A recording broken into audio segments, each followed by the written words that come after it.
The story of the Children of the Wool Pit is a mysterious medieval legend from the 12th century, and it centers around two kids who appeared in this village known as Wool Pit in Suffolk, England. According to the tale, the children, both brother and sister, emerged from a pit or a hole in the ground, and they exhibited very unusual characteristics. They had this green hue or color to their skin, and both spoke a strange, unknown language. They also wore mysterious, strange clothes. They were taken in by locals, and over time, they got to understand them. And the children adapted to their new environment, and they learned how to speak English. And they explained that they came from a place called St. Martin's Land, a realm inhabited by people who were essentially like them. The boy eventually died, and the girl survived and lived on to adulthood, marrying and integrating into English society in a small village.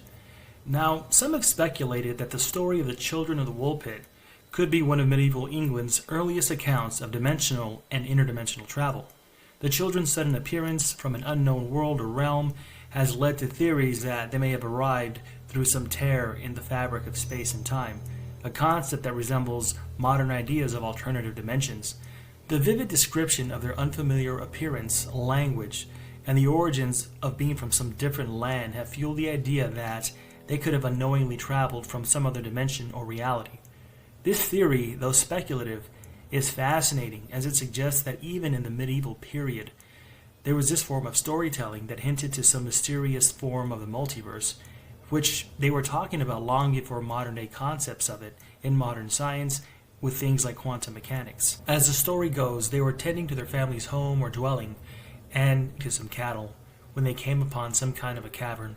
They entered the cavern and they were in total darkness for some time before hearing what sounded like bells. They kept following the sound of these bells until they came upon land that was full of sunshine and brightness, something that, according to them, they'd never seen before.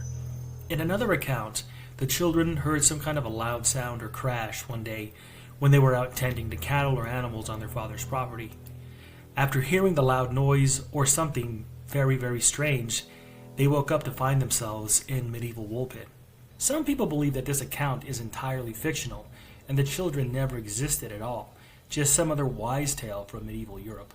Others believe that it actually happened, but the account was over-exaggerated and embellished over time by townspeople and writers to try to make the story more interesting. The earliest account of the so-called Green Children of the Wool Pit comes from somebody named William of Newbury, who lived from 1136 to 1198, and it came out in Book 1, Chapter 27 of his book, The History of the Deeds of the English, which he wrote about 10 years before his death in 1189.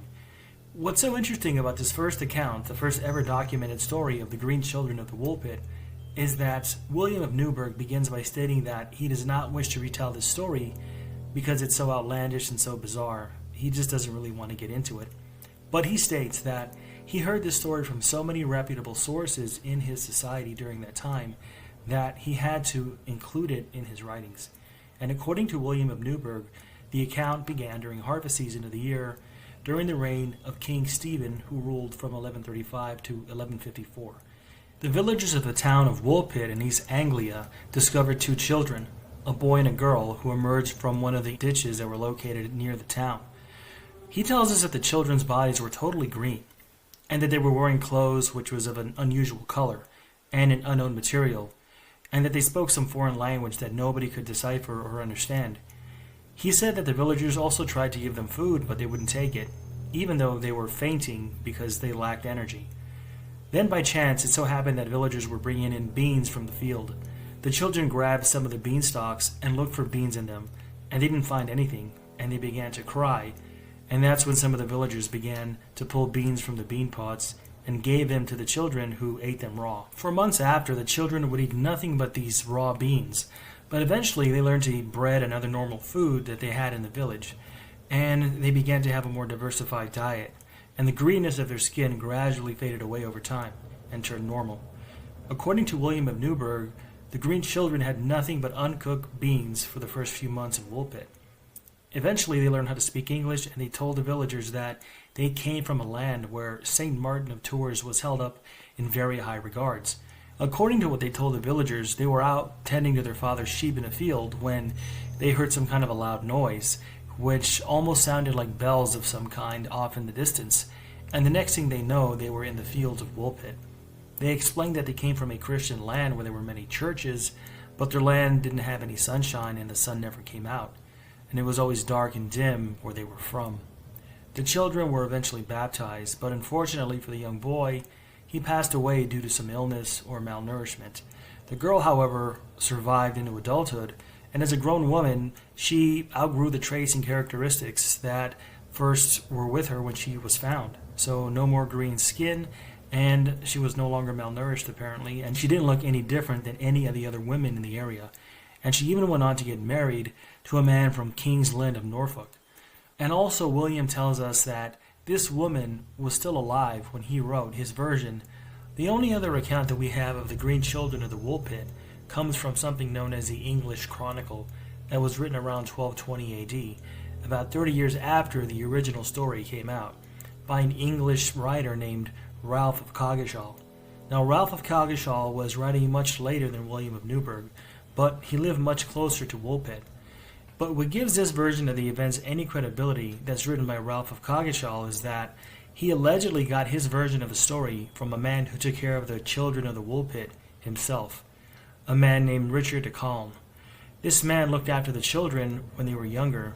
Because Ralph of Coggeshall was in contact with Richard de Calne, it serves as some kind of a verification that there is some truth to this story and it wasn't just pure fantasy.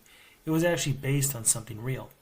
Now Ralph's account seems to be completely independent from William's, indicating that neither of them made up the story. In other words, they were both certain about what they heard. Ralph of Coggeshall's account is somewhat different than what we heard from William of Newburgh earlier in the video, although there are many similarities or many differences as well. For instance, William of Newburgh says that the children were found during the reign of King Stephen. Ralph of Coggeshall says, on the other hand, that they were found during the reign of Stephen's successor, Henry II, who ruled from 1154 to 1189 AD. According to Ralph's accounts, the young boy died before he had a chance to learn any English, and the villagers heard about this strange parallel dimension or world exclusively from the girl when she got older. Ralph's version of the events also says that the children came to Woolpit a bit differently from what we heard earlier. According to Ralph, they came from a land that was not only in perpetual darkness, but also where everything was green. He also said that the children had got lost after following a herd of cattle into a cave or a cavern, and that they then heard the church bells while they were in this cavern with these cattle, and then the next thing they remember, they came out somewhere and were in Woolpit. Ralph gives more information about the girl as she got older, and says that she worked as a maid, cleaning different people's homes, and eventually wound up working for Richard de Calne. And so this young woman, who was one of the kids from the Woolpit, now she was an adult working cleaning homes, and she was cleaning the home of Richard de Calne, and he heard this story from her directly. And he also said that she went by the name of Agnes as she got older. That's essentially his version of the events. They seem to be describing something that actually happened. Now you can find all sorts of stuff online about the so-called Green Children of the Woolpit, and you're going to hear all kinds of stuff, some of what I mentioned in this video about them being from some other dimension. I've seen stories about them being allegedly time travelers, or they were fairies from the underworld. Now the reason I'm bringing up all this weird stuff about these kids, and I've mentioned some of it myself because it's a part of the story, and it's very intriguing. However, there are a lot of people who like to focus on these weird aspects, dealing with maybe the paranormal, or something bizarre, like them being time travelers, or them being fairies, or them being from some other dimension. But there are a lot of things that, if you pay close attention to the story, seem to have a really earthbound explanation to them. Now, in both versions of this bizarre story, we hear that the children spoke some unknown language that nobody could recognize, and that they were dressed in strange clothing. But all this really means is that they were probably foreign from some other part of Europe, or from some other place in England or Britain. And in fact, at the time, there were many groups that were living in the area where these kids were found, and they were immigrants or people from other places, and they tended to speak non-English languages. They spoke many languages that would have seemed totally foreign and totally unknown to people of that time. And it doesn't really surprise me very much that they didn't know the language and that their clothes seemed to be a bit odd or different. Actually, it just could have meant that they were from some foreign country or from mainland Europe somewhere, and perhaps they were abandoned or orphaned by their parents. And then there's the issue of the kids having green skin. And at first it may seem rather bizarre that both authors talk about how these kids had green skin, but this isn't as unusual as it might seem. And there's actually a fairly common medical condition known as hypochromic anemia, which is caused by malnutrition and having a vitamin B6 deficiency. And because of it, people who suffer from this condition have their skin turn green. So if you can imagine a situation where there's some kids who, for one reason or another, were abandoned by their parents, and they're wandering through the forest, and they have nothing to eat. So they have very little to no food. They're wandering in the forest with nowhere to go, no shelter. You know, it doesn't take a rocket scientist or a genius to figure out that these kids may not have been from some parallel or alternate dimension, or from the inner earth or something. They were just malnutrition kids who were abandoned by their parents more than likely. Yet despite the variations of these stories, there are more similarities and differences, and historians speculate that if the children were more than likely real, then there was something to the story. It wasn't just something that was made up by the villagers. There's just too much in common, and there's too many people who knew about this for it to be just some old wise tale. One theory that's been floating around about this story for a very long time is that these children probably came from a family or some kind of a settlement of Flemish immigrants, and they were fleeing persecution under King Henry.